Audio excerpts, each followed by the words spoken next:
রাধে রাধে। আমরা এখন চলে এসেছি বিয়ে বাড়িতে, আর তারপরে খাবার অনেক রকমের স্টল দিয়েছে। বিয়ে বাড়িতে ঢুকিয়ে আমরা খেতে আরম্ভ করে দিয়েছি।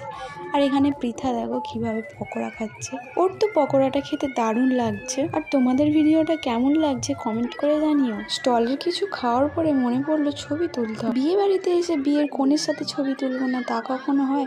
তাই চলে গেলাম সবাই একসাথে ছবি তুলতে। তো এখানে আছে আমার জায়েদের মেয়েরা, ছেলেরা আর আমার মেয়ে। তারপর লগ্ন হয়ে যাচ্ছে, তাই কোণে বসে পড়েছে বিয়ের পিঁড়িতে।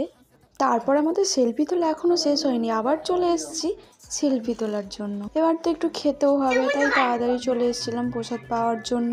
আর প্রসাদ পাওয়া হয়ে যেতেই নিয়ে চলে এলো বাড়ি। আর এখানে দেখছি গাড়িতে বসতেই কত রকমের বাজি হচ্ছে। আর অনেকটাই রাত হয়ে গিয়েছিল, তাই বাড়ি চলে আসতে হলো। তো এইরকম আরও নতুন নতুন ভিডিও দেখার জন্য আমার চ্যানেলটাকে ফলো করে নিন। এখন রাধে রাধে, দেখা হচ্ছে পরের ভিডিওতে।